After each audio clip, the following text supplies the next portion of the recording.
Queridos, então, nós vamos hoje compartilhar uma breve devocional com você, baseada na carta de Paulo aos Filipenses. O apóstolo Paulo escreveu esta carta de 4 capítulos. É uma carta singela, é uma carta simples, mas muito profunda. Profunda por quê? Porque as coisas de Deus, elas são, claro, simples, mas a profundidade das coisas de Deus, elas não se discernem naturalmente, não se discernem intelectualmente, não se discernem numa boa faculdade. As coisas de Deus se discernem espiritualmente. Certa feita, um homem chamado Nicodemos encontrou com Jesus Cristo. E Jesus Cristo disse a Nicodemos, isso está em João capítulo 3, verso 8, Nicodemos, o vento sopra onde quer. Você ouve a sua voz, você não sabe de onde vem nem para onde vai. Saiba de uma coisa, Nicodemos, todo que é nascido do Espírito, ele entende, ele é discernido e ele discerne as coisas espirituais como um vento. Você sente o vento, você não vê o vento.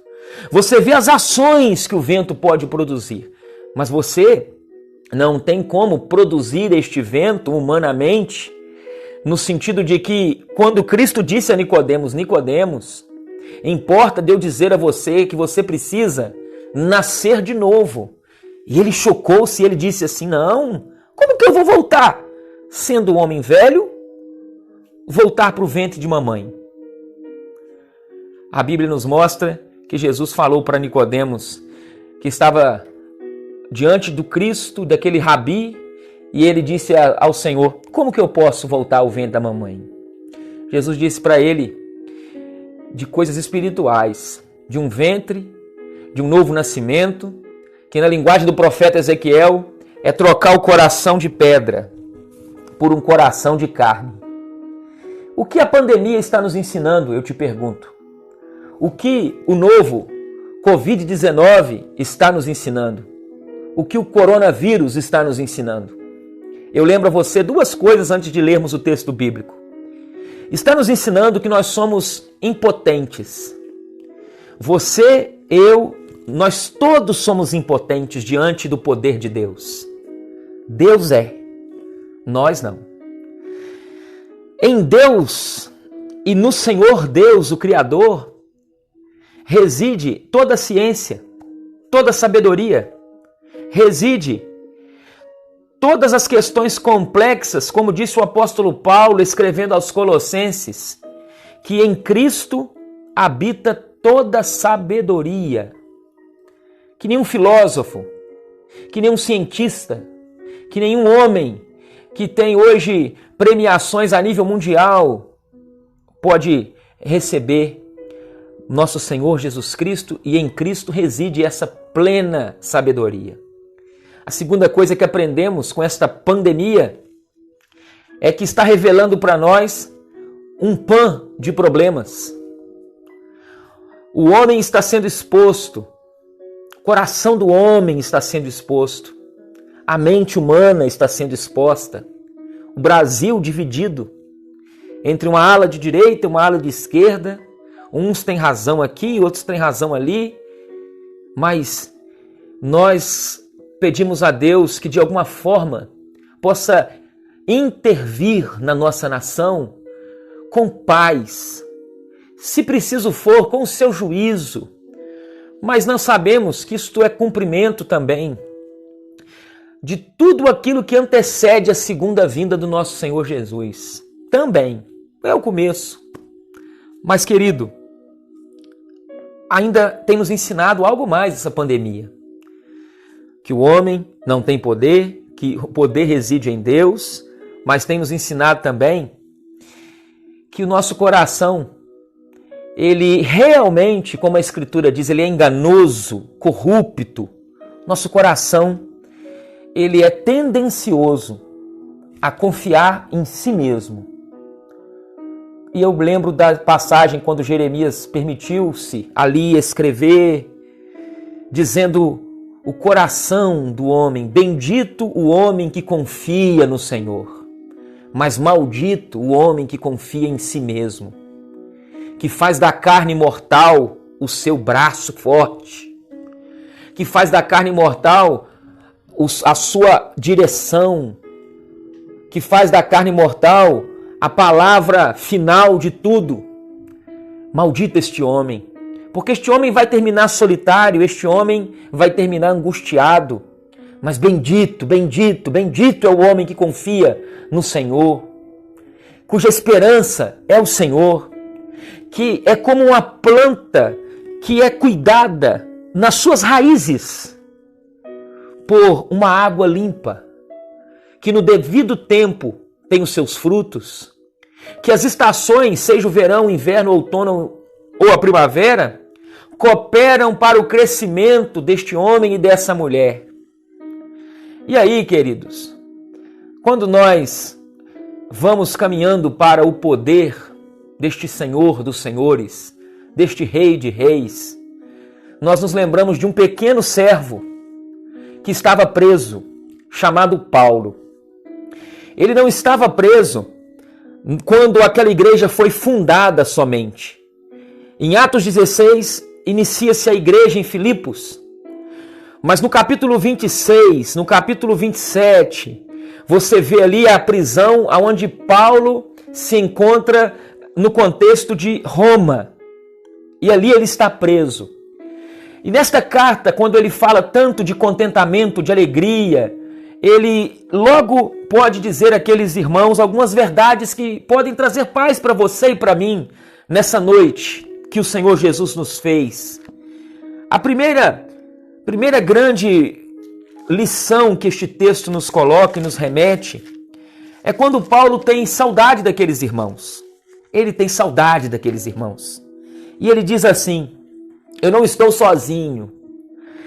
Eu estou aqui com Timóteo, Paulo e Timóteo, servos de Cristo Jesus, a todos os santos em Cristo, inclusive bispos, diáconos, que vivem em Filipos.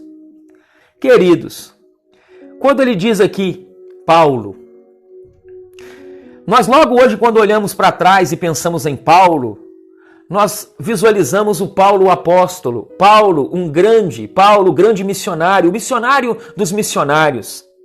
Mas Paulo aqui nos está mostrando que nos momentos tumultuosos, que nos momentos de tormenta, nós também temos que entender claramente que nós precisamos de gente, precisamos dos outros, precisamos de pessoas ao nosso lado, não estamos passando por isso sozinhos. E Paulo está dizendo, eu estou aqui com Timóteo, que somos servos de Cristo. Eu não estou trazendo à memória de vocês o meu apostolado, eu não estou trazendo à memória de vocês uma hierarquia, eu não estou trazendo à memória de vocês uma posição elevada acima dos irmãos. Diz o texto que ele claramente diz todos os santos. E o que significa santo? Significa separado. A todos os que foram separados na comunidade de Filipos, inclusive os bispos e diáconos. De maneira que eu desejo a vocês duas realidades. A primeira delas é a graça. O que é graça? É o favor que o homem não merece. É o favor imerecido. E o que é paz? Paz, que diz a Escritura, Paulo chama a graça e a paz, e eu desejo a vocês graça e paz a vocês da parte de Deus, o nosso Pai, e do Senhor Jesus Cristo. Pense por um minuto na graça e na paz. Às vezes nós esquecemos disso. O tumulto que atravessamos, a tormenta que atravessamos, os problemas que atravessamos, as portas que se fecham, nós nos esquecemos que a graça de Deus, ela fez morada em nós, na encarnação, na pessoa do Filho de Deus e pelo Espírito Santo, veio fazer morada na vida de cada cristão, de maneira que graça é uma característica daquele que professa crer em Cristo como Salvador, como Senhor da história. E quando vemos a paz que não depende da circunstância, a paz que o autor que está dizendo está entre grades, mas ele está dizendo assim para os irmãos: eu estou desejando o melhor para vocês. Graça e paz, da parte do alto, da parte de Deus, para cada um de Filipos. Mas ele diz ainda no verso 3, eu dou graças ao meu Deus por tudo o que recordo de vocês. Eu quero, para a gente concluir, fazer uma pergunta para você. Quais são as suas recordações nestes dias? O que você tem permitido que fique ocupando a tua mente? O que tem ocupado a tua mente? O que você tem trazido à memória? Como teu amigo e irmão em Cristo, de alguns, e talvez alguns vão me ver pela primeira vez, eu quero dizer que devemos trazer à nossa mente aquilo que nos dá esperança. A segunda coisa que eu vejo que devemos também trazer na mente, o próprio Paulo diz na carta aos Filipenses, quando ele fala do perigo da ansiedade.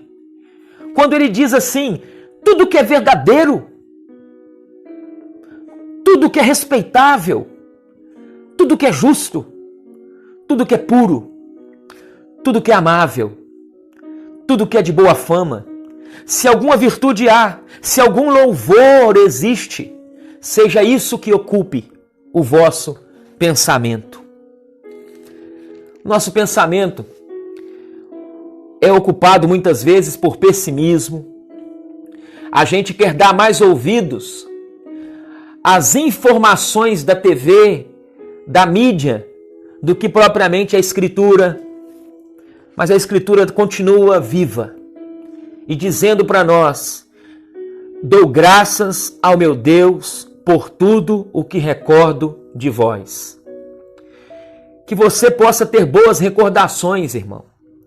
Que as recordações que você tem, que o passado, que as recordações que você traz à sua memória sejam recordações, primeiramente, do agir de Cristo na sua vida, na vida da sua família, na vida dos seus. Que você se encha daquilo que a Escritura está dizendo, eu dou graças a Deus por tudo que recordo de vós, de maneira que Paulo, quando diz, dou graças a Deus, ele está dizendo que eu não estou sendo influenciado por aquilo que está escrito lá em Atos 16. Ele foi preso injustamente ali, ele foi instrumento para a libertação de uma jovem, ele foi instrumento de vida para uma jovem, e a Bíblia diz que ele e Silas vão para a prisão, mas ele passou o tempo e ele diz, eu dou graças a Deus por tudo o que recordo de vocês. Está dentro da prisão, ali em Atos 16, por volta da meia-noite ele canta louvores, a prisão se abre, ele está ferido e machucado, e muito machucado. E a Bíblia diz que ele é conduzido por um carcereiro, que a família recebe. E o carcereiro diz assim, o que eu tenho que fazer para que a minha família seja salvo? E ele diz assim, crê no Senhor Jesus, e vai ser salvo tu e a tua família. De maneira que ele agora, quando escreve, dou graças a Deus por tudo que recordo de vós, ele não está sendo mentiroso. Ele não está sendo simplista, ele não está sendo irônico, ele não está usando de falsidade com aqueles irmãos, não.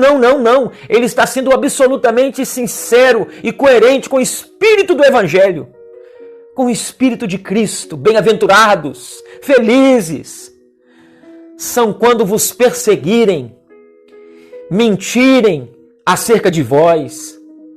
Bem-aventurados, nós somos um povo bem-aventurado, irmãos. De maneira que quando Paulo diz, eu dou graças ao meu Deus por tudo que recordo de vocês, ele está levando eu e você a refletirmos que tipo de recordação nós temos permitido que a nossa mente fique sendo ocupada dia após dia, minuto a minuto, hora a hora. Espero em Deus que seja a recordação das boas experiências com o Senhor, da leitura da palavra, da vida de piedade em oração, da comunhão uns com os outros, da comunhão com os irmãos, da comunhão de fé, De maneira que ele, quando disse, ele diz assim: eu dou graças ao meu Deus por tudo que recordo de vocês, mas eu faço com alegria também súplicas por vocês em todas as minhas orações. Ele não só lembrava deles, mas ele orava por eles. Ele intercedia por eles. Ele se colocava no lugar daqueles irmãos e ele se encontrava circunstancialmente preso, numa situação de não ter liberdade. Mas ele diz que ele fazia com alegria. E com alegria ele fazia súplicas por todos eles. De maneira que em todas as orações ele se lembrava da cooperação. Ele se lembrava, desde o primeiro dia até aquele momento, da cooperação no Evangelho. Para nós orarmos e terminarmos esta breve devocional bíblica, eu digo a você, neste tempo de pandemia, onde muitos estão criando um pandemônio, o Senhor quer levantar dois tipos de pessoas. Primeiro, Ele quer levantar cooperadores, homens e mulheres que possam cooperar no Evangelho e em prol do Evangelho em Cristo, apesar das circunstâncias não serem favoráveis, como não era para o nosso irmão Paulo. De maneira que então, que nessa noite antes de dormir, o Senhor possa trazer ao seu coração essa palavra e fazer de mim, fazer de você um cooperador no Evangelho, um cooperador de boa nova. E a última verdade nesta breve devocional que trago ao nosso coração é quando o apóstolo Paulo diz: faço com alegria orações por vós. Ele está preso, mas ele age com contentamento, com alegria, de maneira que a oração dele é uma oração diária. Ele diz: eu faço sempre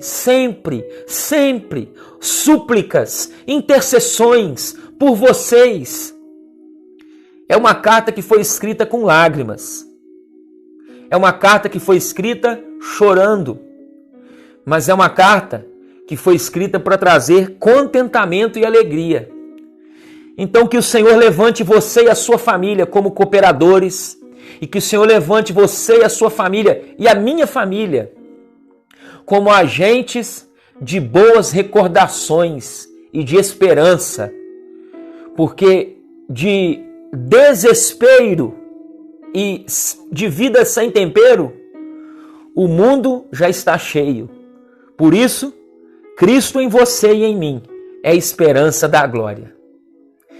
Nós vamos orar e logo após eu estarei fazendo a despedida, fazendo as considerações finais, pedindo que este tempo bendito possa ser realmente para a sua vida e para a minha, e possa ter sido de libertação, de bênção para todos nós, em nome de Jesus. Pai Santo, em nome de Jesus Cristo, nós te rendemos louvores. Obrigado, Pai nosso, obrigado. Que todo sentimento de que a vida não tem sentido, que todo sentimento carnal de divisão na família, de problemas na conjugalidade, na vida familiar, que possa em Cristo encontrar a verdadeira paz e a verdadeira solução em nome de Jesus. Ah, Pai, nós te pedimos, nos ajude a sermos agentes de esperança, nos ajude a sermos cooperadores, nos ajude a sermos pregoeiros de boas recordações, como o apóstolo Paulo, nosso irmão, há muitos anos pôde deixar registrado: dou graças ao meu Deus por tudo o que recordo de vós. E Pai, nos ajude principalmente a sermos homens e mulheres que Cristo possa viver dia a dia em nós, pelas palavras, pelo olhar, pelo gesto, de maneira que não é a direita e a esquerda que vai nos influenciar, mas o que nos influencia é o Espírito Santo, que nos selou e que nos fez homens e mulheres comprados em Cristo Jesus, nosso Salvador e nosso Senhor. A Ti oramos, em nome do Pai, do Filho e do Espírito Santo. Amém e amém. Amém. Queridos, antes de nos despedir,